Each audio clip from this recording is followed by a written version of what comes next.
Hey everyone, welcome back to the channel. Today's going to be diving into the top 5 meta decks currently in the standard meta here in MTG Arena. It's been about a week since new Capenna has released into Arena, and we're kind of getting a little bit clearer picture of some of the best decks. I will also say that it is actually kind of crowded at the top, but some of the decks that have been up there are still there, but there's actually a couple of new decks that have kind of made their way to the top. And the way I'm going to be doing this is going to be starting at the lowest win rate all the way up to the highest win rate, and I'll kind of give you like that gist and kind of give you an idea of what the weaker matchups are of each deck and what are their stronger matchups. As you know, every deck is not great against everything, but with that being said, let's just dive into the decks and let's just talk about it. So the first deck up on the list here is a mono red Goblins deck. Overall, pretty typical Goblin deck that you would find in current standard. I think the reason why Goblins has kind of made like a little bit of a resurgence being in the top 5, sitting at roughly 58% win rate with about 700 matches with an average game duration of about 5 minutes, is that it's a very aggressive deck and kind of hit your opponent very, very hard, as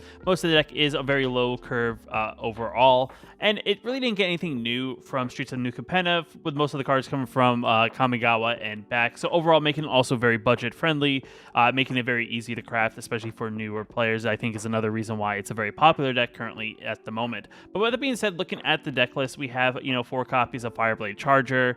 As long as it's equipped, it has haste, and whenever it dies, it deals damage equal to its power to any target, which you can fling at a creature and or opponent's face. You got Frostbite because we are playing snow mana. It deals 2 damage to any creature or planeswalker, and if we control 3 or more snow permanents, it deals 3 damage instead. You got the Goblin Javelineer, the 1 mana 1/1 with haste, and when it becomes blocked, it deals 1 damage to target creature blocking it, which is actually before combat damage, so you can actually remove if someone wants to put a little 1/1 in front of this, or it can actually kill something that is slightly bigger at it at like a 2/2 with that, that 1 additional damage. Then we got Kumano, Faces of Kakazen. It is a Saga 1 mana that deals 1 damage to each opponent for each planeswalker they control. Which, it's a possibility that it deals no damage if they have no planeswalkers. And then when we cast our next spell this turn, that creature enters the battlefield with additional +1/+1 counter, making that creature overall bigger. And on the third chapter, we flip it over and we get the 2/2 haster that creature dealt damage this turn by a source you control with die exile instead, making it so that things that when they go to the graveyard actually can't come back in any form or manner as they go into the exile. Overall, making this a very solid card for the deck. In the 2-drop slot, we do have a Braid as a 2 mana removal spell with 3 damage to target creature, and then we can also destroy target artifact and get rid of things like a Seeker's Chariot and various things like that. Then we have Battlecry Goblin, a 2 mana 2/2 that we can tap 2 mana when we have extra mana that we can't spend, and pumping all our goblins and giving them +1/+0 and haste. And then whenever we attack with creatures of power 6 or greater, we can create a 1/1 red goblin creature token that's also tapped and attacking, so we get very aggressive very, very quickly. Then we have Goro, Disciple of the Ryusei, the 2 mana 2/2 that for 1 mana, we can make all our creatures we control gain haste. For 5 mana, we can create a 5/5 red dragon creature token with flying, and we can activate it only if we control an attacking modified creature. So one of our creatures have to have some sort of modification to it, meaning like a +1/+1 counter or something like that in that manner. Then after that, we have Thunder Rebuke, yet again another just big 2 damage spell that deals 4 damage to target creature or planeswalker, just kind of removing a lot of the bigger things that could happen in the early game, clearing the way for our small goblins to get through. Then with the Hobgoblin Bandit Lord, a 3 mana 2/3 Goblin Lord that gives all our other goblins +1/+1. And then for 1 mana and tapping it, we can deal damage equal to the number of goblins that have entered the battlefield under our control this turn to any target, meaning we can ping our opponent's face, get rid of a pesky creature that, and finish them off. Overall, making a very versatile goblin creature to play, as it can kind of, not attack, but also deal damage to your opponent as well without actually having to go to combat. We have the Hulking Bugbear, the 3 mana 3/3 haster. Just overall, just a 3 mana 3/3, and also can attack immediately when you play it. And then in the 4-drop slot, we have the Twin Shot Sniper. It's a 4 mana 2/3 reach creature. When it enters the battlefield, it deals 2 damage to any target, or we can channel it by discarding it and deals 2 damage to any target in that manner. So overall, very, very straightforward deck, making it pretty decent, I would say. In that regard, it looks to me that it is just a deck that's trying to get in for that quick damage as quickly as possible, playing a really low curve.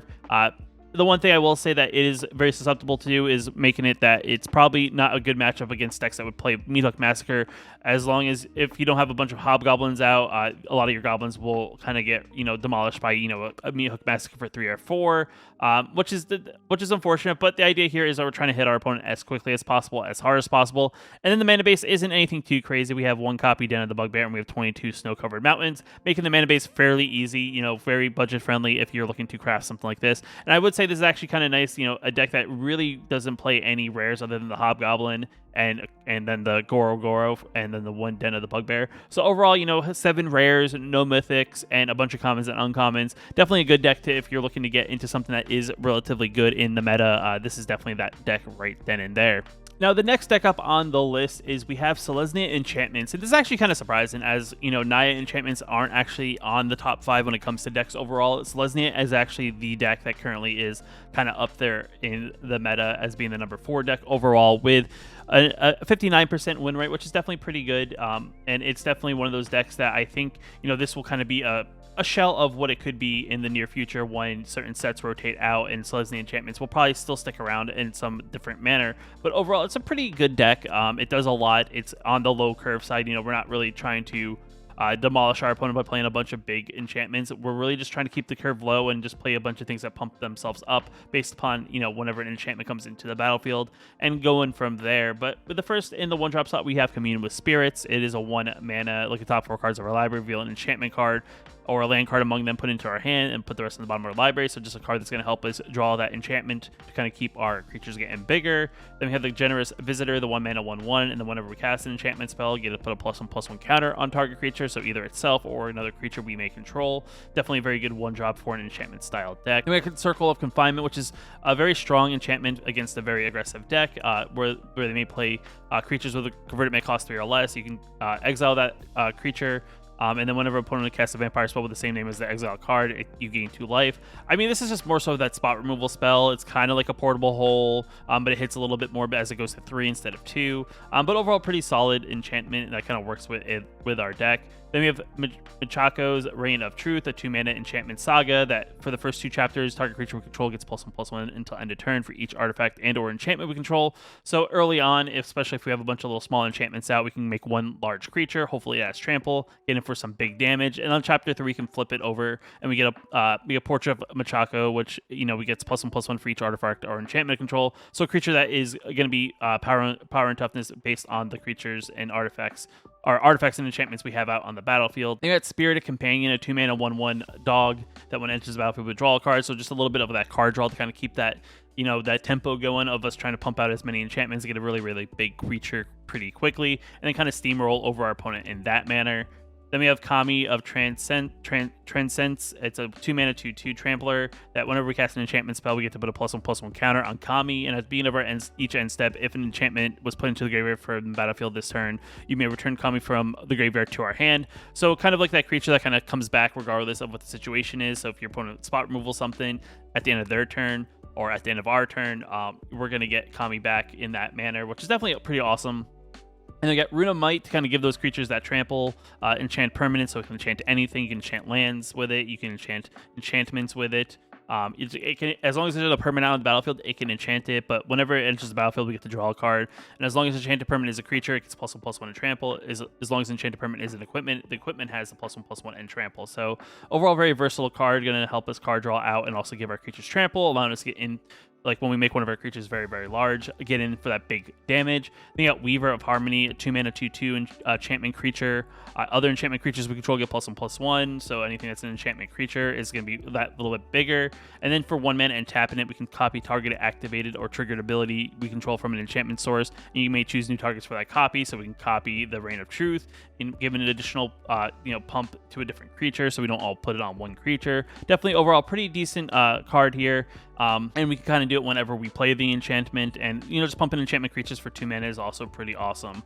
Then you have Jukai the Naturalist. It's a 2 mana enchantment, green and a white, dual color enchantment that with lifelink that enchantment spells we cast cost 1 colorless less to cast. So anything that has 1 colorless will be 1 mana of whatever color. Overall, making all our enchantments cheaper, which is always beneficial, allowing us to kind of play out as many as possible.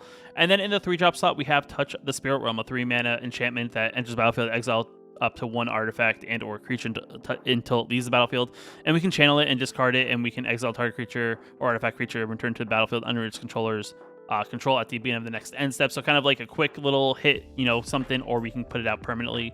Overall, very versatile, enchantment creature. And then mana base is pretty straightforward. We got some basics. We have some dual pathways, the green and the white. We have the dual farmland, for the green and the white. And then we also have the Field of Ruin for any pesky, you know, creature lands that could get in our way. But overall, this is a deck that really has a low curve. And, you know, with it being, you know, a 59% win rate, I mean, I can see why it's a very aggressive deck. You know, it's trying to hit your opponent as hard as possible, as early as possible with the low curve. You know, almost you can empty your hand by like turn 3 and have a bunch of threats out on the battlefield that your opponent just has to deal with. It is one of those decks that, you know, if your opponent's playing a little bit of that spot removal deck, it is one of those decks that can probably, you know, unfortunately get is probably its weakest matchup. Yet again, if we also don't grow our creatures big enough, Meathook Massacre is another card that can pretty much wipe out anything in the deck. And, you know, it's susceptible to board wipes just like any creature style decks, but it is definitely a very aggressive deck for being in the way of the current meta. Definitely just trying to hit, you know, hard as possible at the end of the day. Now, the next deck up here is going to be Esper Angels, and I actually chose this over Orzhov Angels, as Orzhov Angels was actually right underneath it, and I didn't want to do 2 Angel decks in the same list, so I just chose the better of the 2. And right now, Esper Angels has a better win rate at 59.4%, win rate in the 1900 matches in about a week, which is definitely pretty awesome. And I think I understand why, you know, compared to the Orzhov version, it plays blue. It plays a couple of cards that help protect the deck overall, one being Limbala and the other one being Negate. But I'll go through each card individually and kind of explain what the deck does and kind of how it makes it up.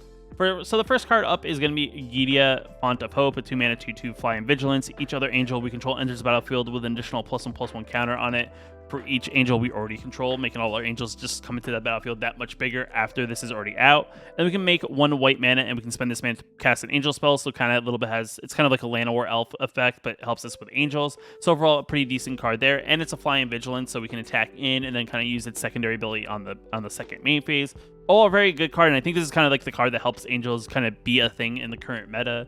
Then you got Youthful Valkyrie, a 2-mana 1/3 flyer that when another angel enters the battlefield under control, we get to put a +1/+1 counter on Youthful Valkyrie, so a card that's going to get bigger and bigger as the game goes on as we play more angels. Then we got Negate, as, you know, like most creature decks, the one thing that creature decks are susceptible to are like board wipe effects, spot removal effects, even like Planeswalker effect, you know, Planeswalkers coming into the battlefield, and just having the ability to counter target non-creature spell is definitely very, very good. It is going to be one of those things that are not useful against other decks that may not play many spells, so it is kind of like a dead card in those matchups. But I understand why, with the way the current meta is, why this card is here, and definitely a card that, you know, it's a card that is just there for that extra protection.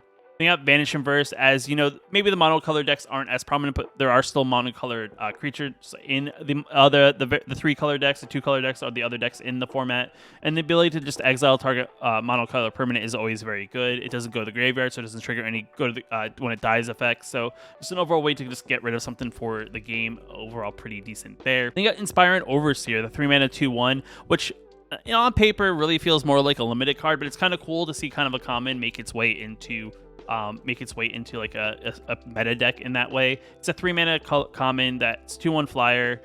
When it enters the battlefield, we can gain a life and draw a card, which is always very good, and gain a life is pretty awesome, and then also drawing a card is pretty awesome. Whereas, you know, these colored decks really don't have a lot of ways to draw cards, and having a way to just, you know, get that one additional card is always very, very good.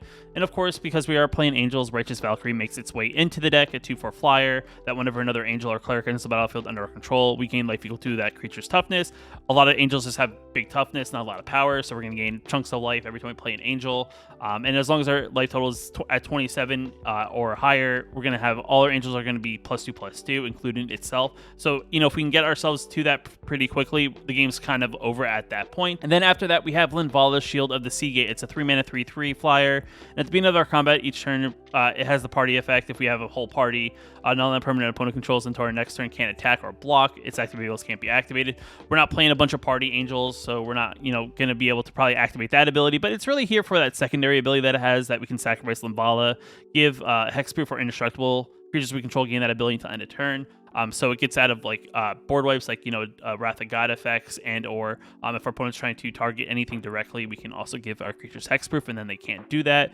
Overall, making Linvala kind of that other reason why I think it's splash and blue besides Negate. Overall, very, very good angel at a 3-mana 3/3 flyer with that additional ability. Just, you know, helps us protect ourselves in the early game from any sort of spot removal. Then we have the 1 copy of Legion Angel. Then we have 3 more in the sideboard. Legion Angel is kind of like that card that's in, I think, like mono white decks and stuff, just because you can put 1 copy in and then you can pull out, you know, 3 additional copies as the game goes on the more you play Legion Angel. Overall, pretty solid angel at a 4/3 flyer.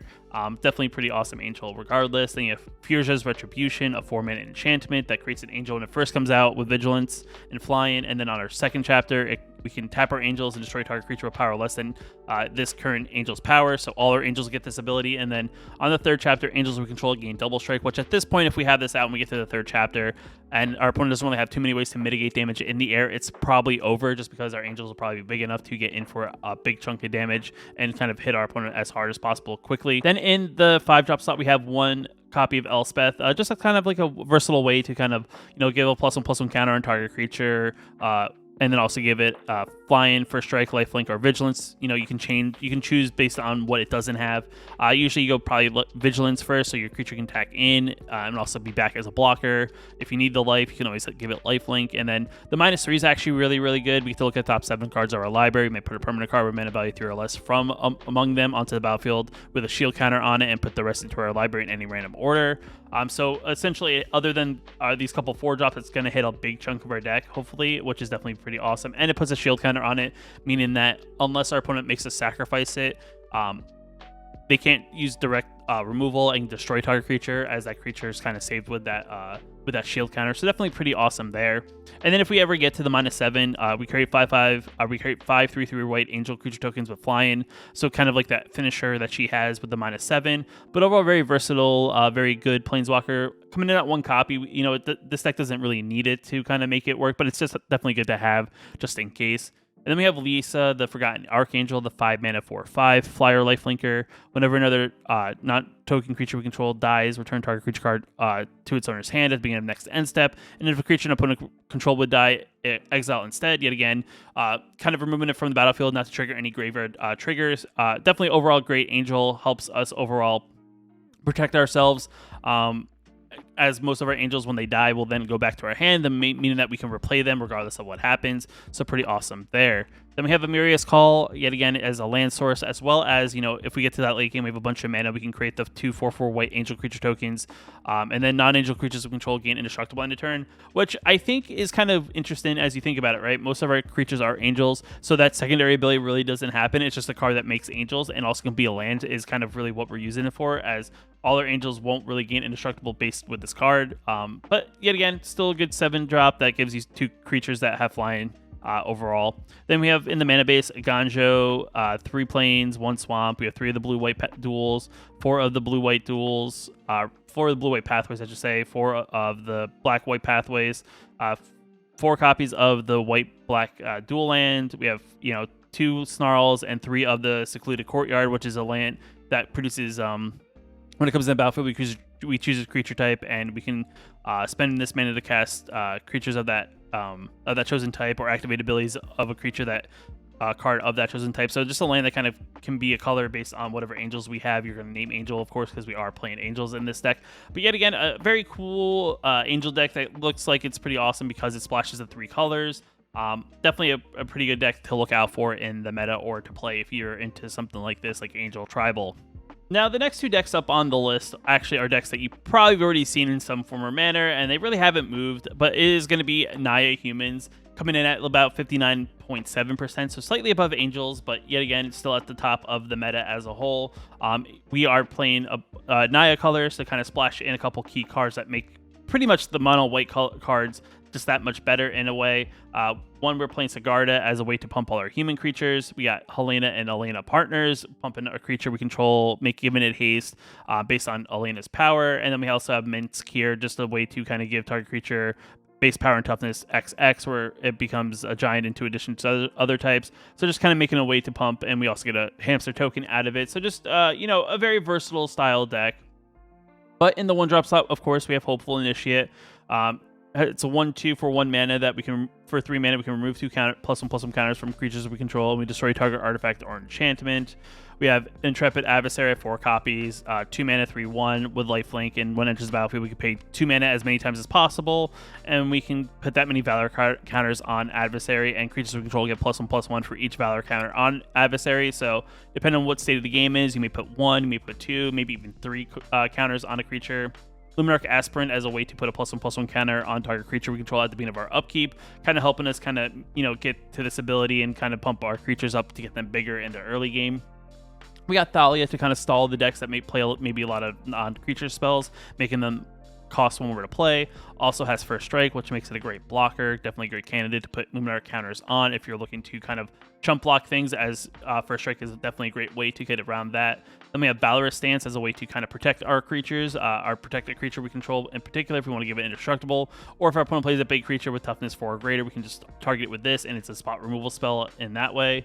Then we got Brutal Cathar, just a way to kind of, when it comes down the battlefield, we can exile target creature an opponent controls until this leaves the battlefield, and then if it ever becomes nighttime, we flip it over. It's a 3/3 First Striker, and if our opponent wants to spot removal it now, it has a ward of 3, meaning they have to pay 3 life. And then if it ever flips back over after it becomes the werewolf, it then triggers the ability of Brutal Cathar yet again. So definitely overall very, very good card.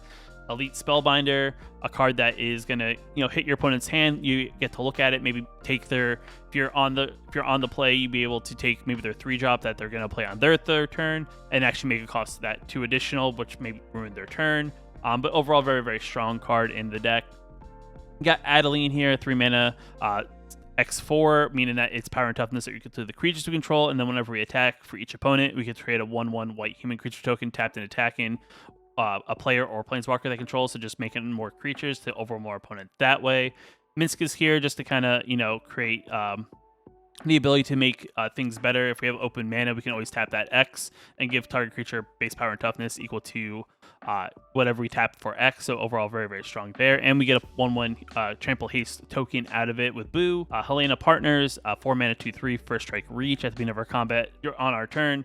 We get to put X +1/+1 counters on another target creature we control, where X is the number of where X is the Helena's power, and the creature gains haste on turn. So definitely a good way to, we play this and then we play, let's just say, an Adeline afterwards, we can give counters to Adeline and then all of a sudden attack in immediately if we target it with Helena and Elena.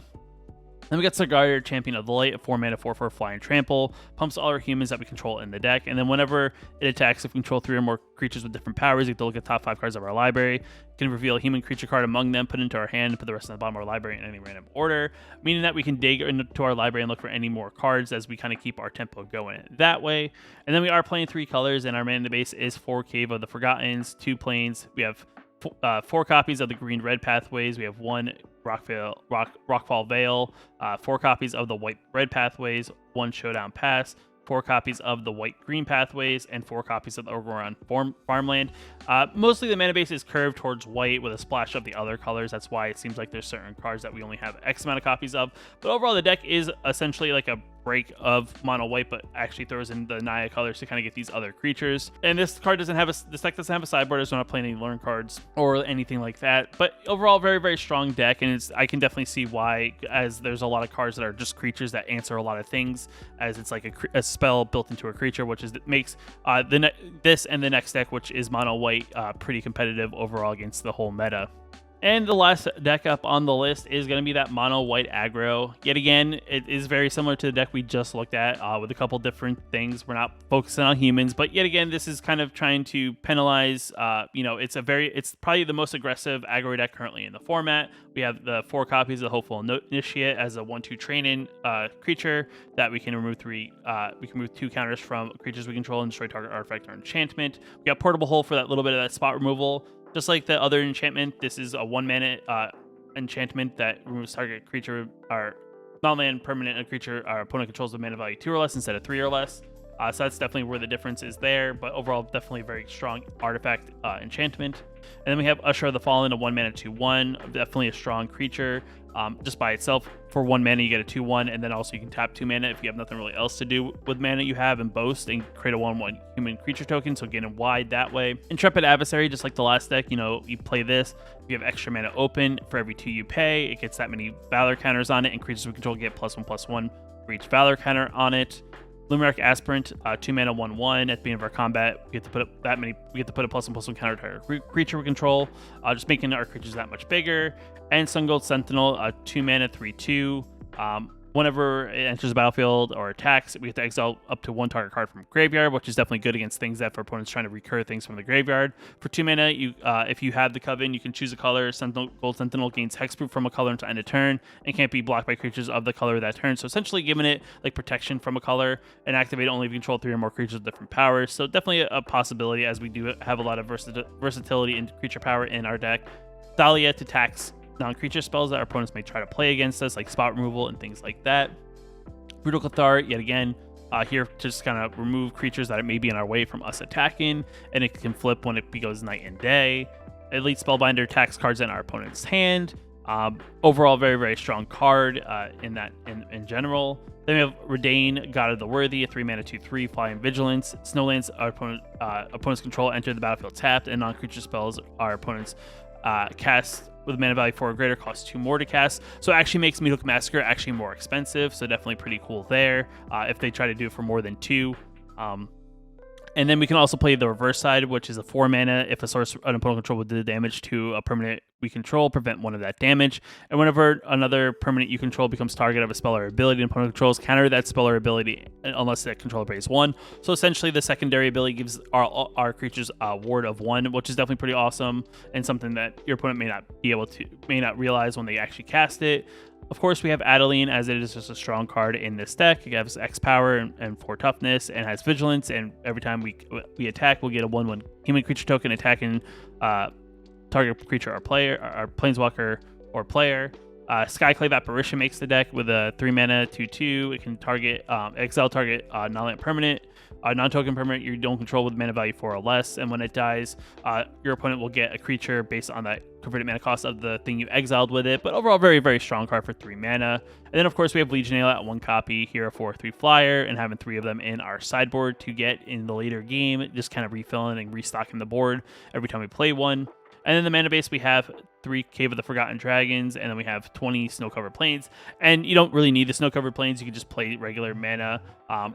But yet again, we have it here just in the deck. You can always swap them out if that's your thing, as there's no requirement for us to really play snow mana with this deck. But with that being said, I mean, these are the top 5 meta decks. I don't know if I went over the mono white win rate, but that one's actually almost at 61%. Mono white's just been that deck that's kind of been the sore thumb in current standard. I mean, I'm not opposed to mono white. I think it's much better than some of the other decks we've had at the top of the meta. But yet again, with it kind of being the deck that's been dominant for the past, like 6 months, it is kind of one of those things that kind of gets played out. But with rotation around the corner, this is going to be probably the last few months that you're going to see mono white at the top of the meta unless things change. And that's going to wrap it up for the top 5 meta decks currently in MTG Arena. Are there any of these decks that you're currently playing, or any of them do you despise and can't wait for them to rotate out? Is there a deck that you may be playing you want to leave down in the comments below? I'd definitely like to see what you guys are currently playing in the meta.